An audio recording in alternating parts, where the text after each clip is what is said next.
की परिक्रमा आप में से किस किस ने की है? जरा भुजा उठा के बताएं। लगभग सब लोगों ने की। तो जब आप दान घाटी से आगे बढ़ते हो तो मुकुंद विनोद गार्डन के बाद राइट साइड में तलहटी में एक समाधि है पूज्य पंडित जी महाराज की, गया प्रसाद जी की। पूज्य पंडित जी के गोद में साक्षात प्रिया प्रियतम नित्य क्रीड़ा करते हैं।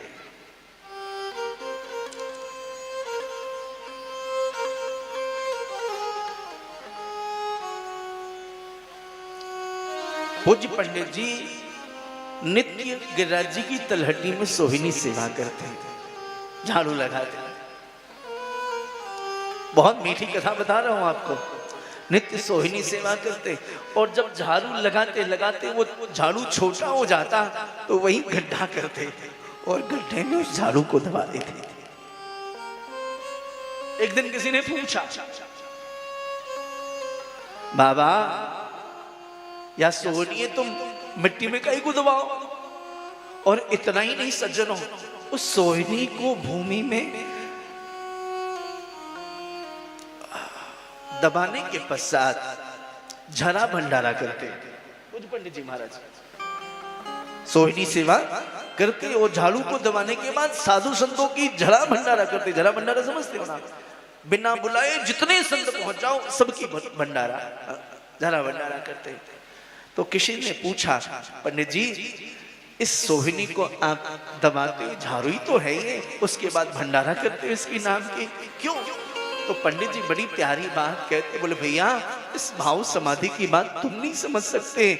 इस गिरिराज जी की तलहटी में नित्य प्रिया प्रियतम विहार करने के लिए आते हैं और उनके चरणों में कोई कील कांटे आदि न चुभ जाए, उसमें सबसे बड़ा सहयोग करता है यह सोहिनी। इसने बड़ी सेवा की है प्रिया प्रियतम की, इसलिए इसकी जब परम पद हुई तो झरा भंडारा तो होना चाहिए ना। सोचो कितनी ऊंची बात। तो सोहिनी सेवा करते पूज्य गोपाल दास लघु सखी जी नित्य सोहिनी सेवा करते।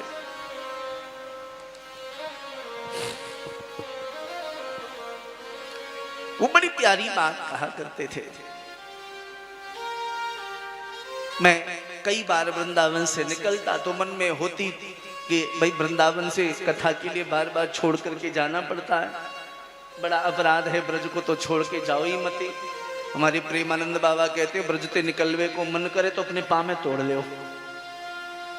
प्रेमानंद बाबा कहे में बोले भैया तुम्हारो मन करे ब्रज ते निकलवे को तो एक पत्थर उठाओ अपने पाँव में दह मारो हैं, पर ब्रजते मत बाहर जाओ, वृंदावन की सीमा ते बाहर मत जाओ। तो मैंने एक दिन गोपाल बाबा देखी, बाबा कथा की काजे बाहर जानो पड़े, बहुत पीड़ा होती है, श्री जी की नित्य मंगला छूट जाए, नित्य सेन आरती छूट जाए। तो उन्होंने बड़ी प्यारी बात कही, बोले ऐसा क्यों समझते हो कि सेवा कुंज में श्री जी बैठती हैं, सेवा कुंज में ही राधा रानी, वृंदावन में ही राधा रानी विराजती हैं? ऐसा नहीं, सारा समग्र जगत का कण कण जो है वो हमारे श्याम सुंदर का ही तो है।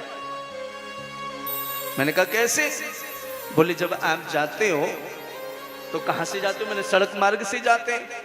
तो उन्होंने कहा सड़क का स्वरूप कैसा होता? मैंने कहा काला होता है। बोले अच्छा एक बात बताओ, सड़क काला होता है? बोले हाँ।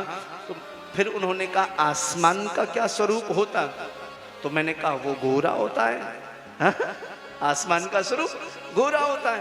बोले बस यही तो कहना चाह रहा हूं, समग्र जगत में ठाकुर जी और राधा रानी के अलावा है ही क्या? जब सड़क से निकलो तो समझो कि आपके साथ सी काले काले जो सड़क है वो ठाकुर जी हैं और जो आसमान है वो राधा रानी है, वो सदैव आपके संग चल रही है। ये भाव साम्राज्य की बात है।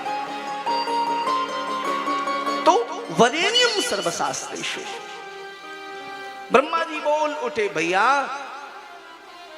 तेने अम्बांगमयी मूर्ति प्रत्यक्षा वर्तते हरि, साक्षात कृष्ण है ये।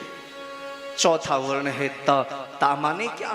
बोले तरणीम सर्व जातिषु, श्रीमद् भागवत सबको तार देते हैं।